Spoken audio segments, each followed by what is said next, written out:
Now, the rest of the story.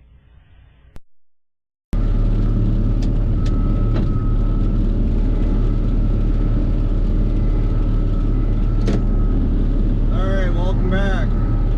Let's do a quick disclaimer right off the bat. I do not have my microphone on my camera system. For those of you that are not aware, my last camera setup got chewed up by the dog, quite literally. And it's a work in progress. I will be back to my regular microphone videos here as soon as possible, and I'm hoping before we get too far along into harvest. Speaking of harvest, I'm probably just going to yell at the camera. We have not started corn yet. We are getting awfully close. We did try a couple acres of soybeans, and the weather just wasn't with us. So I'm actually working on, quite literally, another type of harvest. It's hay harvest. You'd think it's really late right now, but it is 7:45. Gotta love that time change.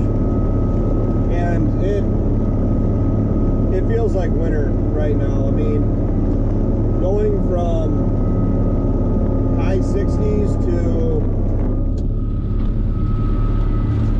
what was it, 41 today? I woke up, it was 33. No, it was 31. So I have the furnace and my LP stove in the living room both running. I just keep my house warm because my wife is cold-blooded. And I'm out here working on, well, I'm almost done. I'm cutting waterways. Believe it or not, this is actually second cut. I cut these back in July, and the amount of growth that's here over everything that I've cut, I'm really happy with. I'm actually going to be, in like probably 20 minutes here, I'm going to be done with everything I'm cutting for myself this year. Now, hopefully by the time you guys watch this, Ryan, sorry buddy, yeah, Calvin's laying on my foot. Ryan should hopefully, maybe, possibly, potentially, should be done with everything that he had left to cut. And then I'm hoping that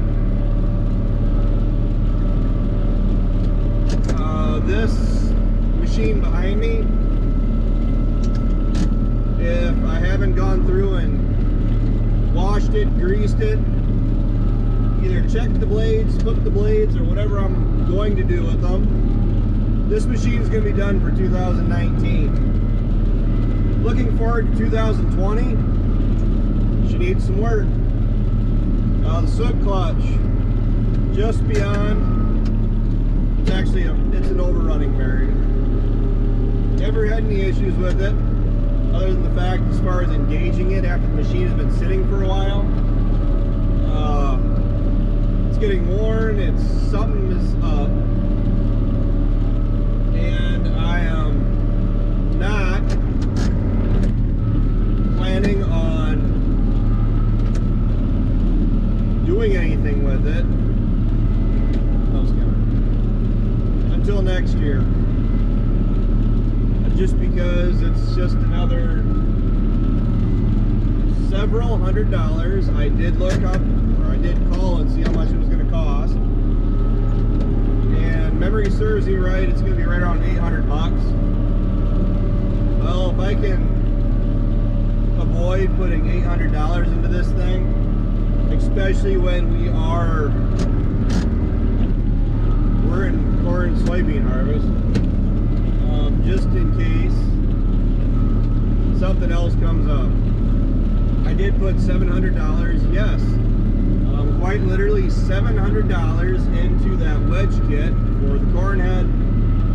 Yes, I agree. I could have made something, fabricated something, but in the time, just with the time it would have taken to make it, the time it would have taken to measure everything out, get the metal that I would need to make it, because we don't have very much scrap iron around here to make that. To really, we have enough for like patchwork, but nothing to really go ahead and do like a bigger fabricating job like that. So I would have had to go and figure out everything I need, go up and buy all the steel that I potentially need, or run to Steel Mart to get it,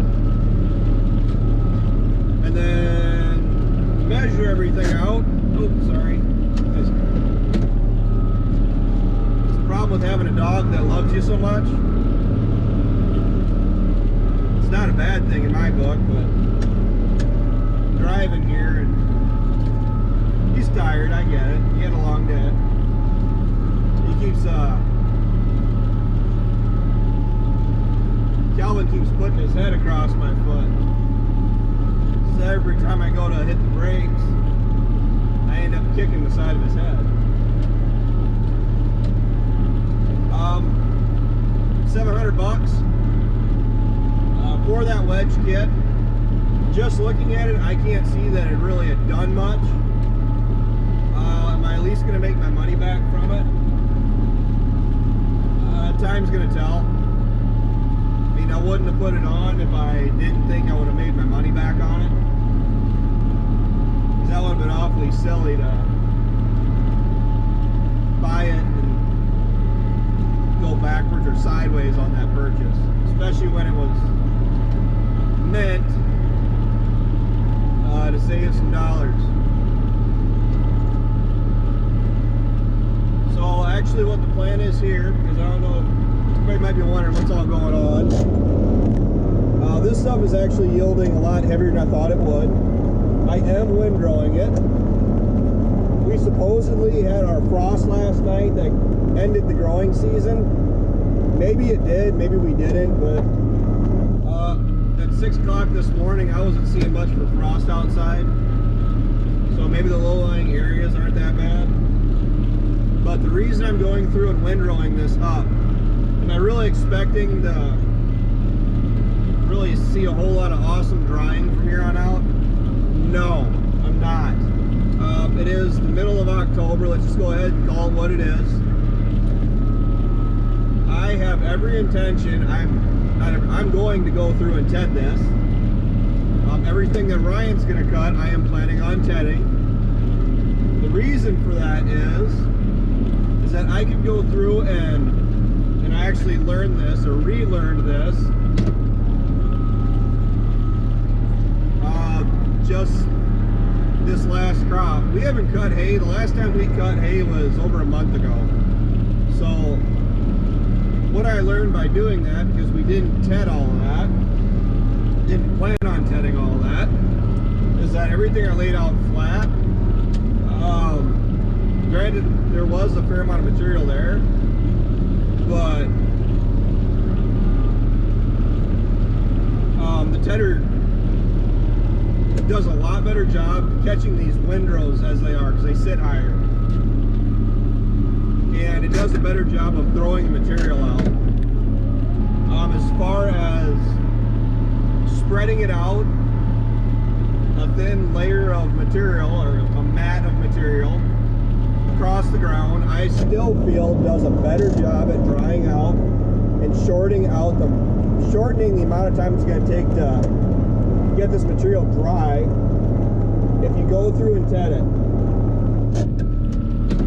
Because even putting it out flat, you still have an area that it is not covering the ground. So by windrowing it, it is going to allow that ground to be exposed. There was a little bit of a mat. Sorry for yelling at you. There was a little bit of a mat from this stuff sitting as long as it has. First week of July, and I mean, that material, it's been rained on for a month, and the ground is muddy, but not soft, as in I'm only in two-wheel drive. But what I'm doing is trying to get this ground exposed. The wind is blowing. The wind at this point, I think, is going to do more for me than hoping for sun. Get that ground somewhat dried out, go through and tet it out. And the thinner that material is laid out, I believe that it does a better job at drying it out. I do believe that you gain drying time, or you gain drying efficiency by tetting it out. I don't know if you guys can see the corn stalks, but that wind is really moving. So even though it's dark out and it's cold, I'm still expecting that wind to at least start to work on this damp soil. So I'll be glad to be done with the hay at least. They are calling for 60-degree weather again here in 4 days. So the plan currently is that dreaded P word.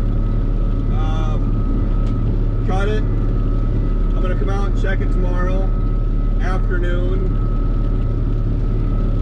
See what the ground looks like. And if I can justify coming out and tending it tomorrow night yet, or tomorrow afternoon, I will. And let it lay as long as possible. And then bale it. As far as it keeping, that's really going to depend on how dry it gets. This stuff will not get stacked in tight anywhere or rode up or anything. It can stay spread out, let the air hit it, and hopefully it is going to steam out to a certain degree. Round bales, whatever else, these bales in general, they're going to steam out. The best thing you can do is just accept it. And it seems like I don't have an acid applicator yet. If I did have one, I'd be using it right now, or when I bale it. But I'm just making do with what I got and making some changes going into next year. That's a little bit of corn I guess I don't need. This will be the last stuff that we harvest. That's the last stuff that we planted, the last stuff that we'll harvest. Everything that we have checked moisture-wise up to this point, corn-wise, is under 30%. We had 2% from the moisture tester, just because when it goes through the combine, you gain some phantom moisture. Just always have. Ever since I was a kid, that was always the thing. So at 27% on the moisture tester, you're still looking at about 29. We did test some through the moisture tester this morning at 22%. If it wasn't Sunday tomorrow, we probably would be looking at harvesting it. And I'm thinking sometime this upcoming week we're going to try to run something through. But here's the thing, I know I'm getting kind of long-winded, but there are not very many people combining right now. We went from Platteville clear to about 10 miles west from where I'm at. So good, probably 30 miles span. Saw a lot of combines sitting, nobody's running. So obviously, I think everybody's in the same boat. A lot of guys are trying to chop, but few guys that have corn silage to make yet. But as far as harvesting goes, I think everybody's in the same boat. Sorry. It's just, everything's just too wet yet. So we're gonna have have to see how that pans out. So, I'm gonna let you go. Stay tuned for more action-y, busy videos. I'm kind of hoping that the shed busy work videos are at least gonna slow down, because for the last probably 6 weeks we haven't been able to do much. I'm hoping that the way this current weather pattern is looking, I'm hoping that's gonna change, at least to a certain degree, because you can only sit still for so long.